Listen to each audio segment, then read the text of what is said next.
அஸ்ஸலாம் அலைக்கம். Welcome to FM சமையல். Hello friends, எல்லோரும் எப்படி இருக்கீங்க? லைக் பண்ணாமல் எனது வீடியோவை பார்க்குறீங்க, லைக் பண்ணுங்கப்பா ப்ளீஸ். எனது வீடியோவுக்கு யூஸாக இருக்கும், அதனால தான் நான் கேட்குறாப்புல இருக்குது. சப்ஸ்கிரைப் பண்ணாமல் எனது வீடியோ பார்க்குறீங்க. சப்ஸ்கிரைப் பண்ணிவிட்டு எனது வீடியோவுக்கு எனக்கு சப்போர்ட் பண்ணுங்கள். உங்கள் ஃபேமிலி அண்ட் ஃப்ரெண்ட்ஸுக்கு ஷேர் பண்ணி விடுங்க. இன்றைக்கி இஃப்தார் ஸ்பெஷல் மசால் வடை, கடல் பாசி, நன்னாரி சர்பத்து, பேரிச்சம்பழம், கொத்து பரோட்டா இதெல்லாம் வைத்து இஃப்தார் திறந்தோம். அல்ஹம்துலில்லாஹ். ஒரு பக்கம் வடையும் சுட்டுக்கிட்டு இருக்கேன். கொத்து பரோட்டா செய்யலாம் அப்படின்னு சொல்லிட்டு பெரிய சைஸ் கொத்து பரோட்டா தான், கடையில் வாங்கினது தான் இது. அதை பெருசாக போட்டு கொடுப்பாங்க. அதில் 2 எடுத்திருக்கேன். 2 எடுத்து வெங்காயம் 3, தக்காளி பெரிய சைஸு 1, அதை கட் பண்ணுறதுல கொஞ்சம் அது ஒன்றா போடாமல் தனியாக போட்டேன்னா அது கொஞ்சம் கட் பண்ணுறது கொஞ்சம் பெரிய சைஸாக அப்படியே கட் பண்ணி கொடுத்துருச்சு, அப்படியே நின்றுடுச்சு. அப்புறம் வெங்காயம் தக்காளிலாம் வதக்கி விட்டுட்டு புதினா மல்லி சேர்த்து அதையும் வதக்கி விட்டுட்டு இதுக்கு தேவையானவை மிளகாய்த்தூள் 1 டீஸ்பூன், வறுத்தரைத்த மசாலா, மஞ்சத்தூள் 1/2 டீஸ்பூன், கரம் மசாலா ஒரு 3/4 டீஸ்பூன் போட்டுக்கணும். அவ்வளோதான். நீங்கள் மிளகாய்த்தூள், மல்லித்தூள், கரம் மசாலா, மஞ்சத்தூள்லாம் ஒரு பரோட்டாவுக்கு எந்த அளவுக்கு நம்ம பரோட்டா பிச்சு வச்சுருக்கோமோ, இல்லைன்னா மிக்சி ஜாரில் ஒரு பல்ஸ் விட்டு வச்சுருக்கோமோ அதுக்கு தகுந்த மாதிரி சேர்த்துக்கங்க மசாலா. எனக்கு கொஞ்சம் ஜாஸ்தியாகவே பரோட்டா இருக்குது. இஞ்சி பூண்டு பேஸ்ட்டு 1 டீஸ்பூன் சேர்த்து நல்லா வதக்கிக்கின்னு, அந்த தக்காளி தாங்க நல்லா வதங்க மாட்டேங்குது, சரியான முறையில் வதக்கலை. அது கட் பண்ணாமல் இருந்துட்டேன். நல்லா வதங்கினது வதங்குறதுக்கு ரெடி பண்ணுவோம். முட்டை 2 முட்டை உடச்சி ஊற்றிக்கிறேன். ஊற்றிட்டு நல்லா அதை கலக்கி விடணும். நல்லா எதுவுமே இந்த வெங்காயம், தக்காளி நல்லா வதங்கிட்டாவே அந்த ரெசிபி சூப்பராக இருக்கும். நல்லா இது வதங்கி வரணும். தக்காளியை நல்லா வதக்கிடுவோம். நல்லா கலக்கி விட்டுட்டு எல்லாத்தையும் ஒன்று சேர்ந்த மாதிரி வதக்குவோம். வதக்கிட்டு 2 கொத்து பரோட்டாவை கட் பண்ணுறதுலேயே நான் ஒரு பட்டன் ப்ரெஸ் பண்ணி வச்சுருக்கேன். நல்லா நமக்கு கையால் பிச்சா மாதிரியே வந்துருச்சு. நல்லா இதை பரோட்டா பல்ஸ் விட மாட்டாங்க. இது பாருங்கள், நம்ம கையில் சின்ன சின்னதாக பிச்சா மாதிரியே இருக்குது. நான் கட் பண்ணி கூட போடுவேன். நான் மிக்சி ஜாரில் ஒரு பல்ஸ் விட்டும் போடுவேன். இப்போ கட் பண்ணுறதுல போடுவோமேன்னு ஒரு ஐடியா. எல்லாமே கட் பண்ணி கொடுக்குதே, பரோட்டாவும் கட் பண்ணி கொடுக்க, அதான் நம்ம தோழன் அப்படின்ட்டு அதையும் போட்டேன். அப்புறம் லெமன் ஒரு 1/2 டீஸ்பூன் அளவு, 1 டீஸ்பூன் அளவுக்கு போட்டிருக்கேன்.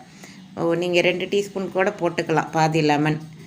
நான் ஒரு டீஸ்பூன் அளவுக்கு போட்டிருக்கேன். போட்டுட்டு நல்லா கலந்து விட்டுட்டு மூடி போட்டு மூடிடுங்க. ஒரு 3 நிமிஷம் அல்லது 2 நிமிஷம் அடுப்பை சிம்மில் வச்சுட்டு திரும்பவும் பெரட்டி விடுங்க. பெரட்டி விட்டுட்டு அந்த புளிப்பு தன்மை கொஞ்சம் இருந்தால் நல்லாயிருக்கும் அந்த கொத்து பரோட்டா. அதுக்கு மேலே புதினா மல்லி சேர்த்துப்போம். சேர்த்துட்டு புதினா ரொம்ப சேர்த்துறாதீங்க, கொஞ்சமாக சேர்த்து மல்லி கொஞ்சம் ஜாஸ்தியாக சேருங்க.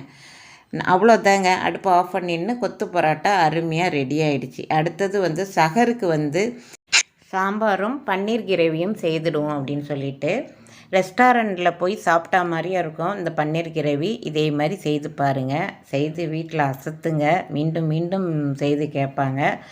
அடுப்பு ஆன் பண்ணியிருக்கேன். அதே கடாயை சுத்தம் பண்ணிவிட்டு அடுப்பு ஆன் பண்ணிவிட்டு கடாயை வச்சுருக்கேன். ஒரு 3-4 டீஸ்பூன் ஆயில் விட்டுருக்கேன். இதில் பட்டர்லாம் தேவையில்லை, நம்ம ஆயிலே போதுமானது. பட்டர் இருந்தால் பட்டர் போட்டாலும் இன்னும் டேஸ்ட்டாக இருக்கும். இதுக்கு 3 வெங்காயம், 3 தக்காளி போட்டிருக்கேன். பூண்டுலாம் சேர்க்க வேணாம். காய்ந்த மிளகாய் 3, முந்திரி 5 போட்டிருக்கேன். பட்டை, மிளகு அதெல்லாம் தேவையில்லை. பட்டை, கிராம்பு, ஏலக்காய்லாம் தேவையில்லை. புதினா மல்லி போட்டு நல்லா சட்னிக்கு வதக்கிற மாதிரி வதக்கி விட்டுட்டு ஆற விட்டு மிக்சி ஜாரில் நல்லா பட்டு போல் அரைச்சிட்டு வந்துடணும். சட்னிக்கு எப்படி அரைக்கிறோமோ அதே மாதிரி அரைச்சிட்டு வந்துடணும். இது இந்த 3 காரத்துக்கு காய்ந்த மிளகாய் 3 போட்டிருக்கேன். நீங்கள் எந்த அளவுக்கு காரம் சாப்பிடுவீங்களோ கூடுதலோ குறைச்சலோ நீங்கள் போட்டுக்கலாம். நான் 3 போதுமானது. அப்புறம் மிளகாய் தூள்லாம் சேர்க்க போகிறோம். ஆற விட்டு மிக்சி ஜாரில் நல்லா நெய்ஸாக அரைச்சிட்டு வந்துடுங்க. சட்னி கூட கொஞ்சம் குறப்பு தன்மையாக அரைப்போம். இது நல்லா நெய்ஸாக இருக்குன்னு. முந்திரி கண்டிப்பாக முந்திரி போட்டுக்கோங்க, அப்போ தான் நல்லாயிருக்கும். அடுப்பை ஆன் பண்ணியிருக்கேன். அதே கடாயை ஆயில் வந்து ஒரு 3 டீஸ்பூன் கொடுத்துருக்கேன். ஏற்கனவே நம்ம வந்து ஆயில் விட்டுருக்கோம். ஒரு 3 டீஸ்பூன் போதுமானது. இந்த பேஸ்ட்டை கொடுத்துட்டு 1 டீஸ்பூன் மிளகாய்த்தூள், 1 டீஸ்பூன் மல்லித்தூள், கரம் மசாலா 1 டீஸ்பூன், மஞ்சத்தூள் ஒரு 1/4 டீஸ்பூன் சேர்த்துருக்கேன். சேர்த்துட்டு நல்லா வதக்கி விடுங்க. ஒரு 1/4 கப் அளவுக்கு தண்ணி சேர்த்துக்கணும் கொஞ்சமாக.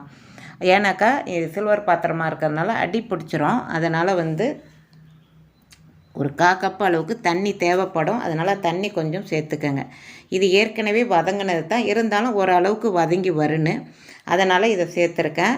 கொஞ்சம் தண்ணி சேர்த்துக்கணும். கொஞ்சமாக உப்பு சேர்த்துருக்கேன். உப்பு வந்து அந்த இதுலேயும் நான் போட்டிருக்கேன், வெங்காயம் தக்காளியும். இருந்தாலும் இந்த நம்ம வந்து வதக்கும் போதும் கொஞ்சம் தேவைப்படும். லாஸ்ட்டாக வந்து சர்க்கரை சேர்த்துருப்பேன். ஜீனி வந்து 1 டீஸ்பூன் சேர்த்து அடுப்பை ஆஃப் பண்ணுவேன். அது வந்து என்னால் எடுக்க முடியல.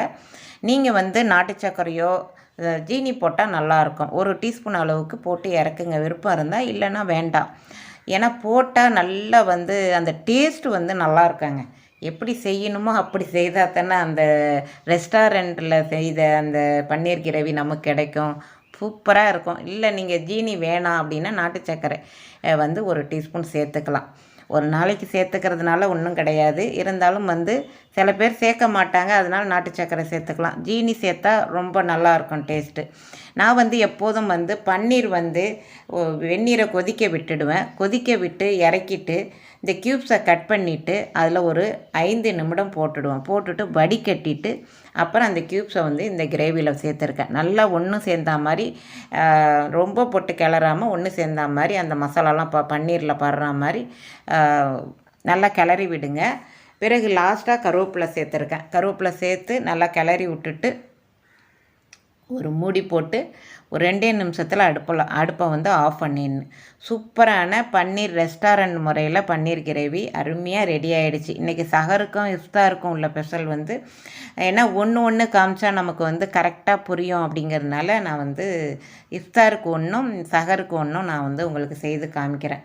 அருமையாக ரெடி ஆகிடுச்சு. அடுப்பை ஆஃப் பண்ணிவிட்டு நம்ம ஒரு தட்டில் மாற்றி உங்கள்கிட்ட காமிக்கிறேன் பாருங்கள். ரெஸ்டாரண்ட்டுக்கு போய் சாப்பிட்டா மாதிரியே இருக்கும். அது பார்த்த உடனே உங்களுக்கு சாப்பிட்ட உணர்வு கிடைக்கும். அஸ்ஸலாமு அலைக்கும்.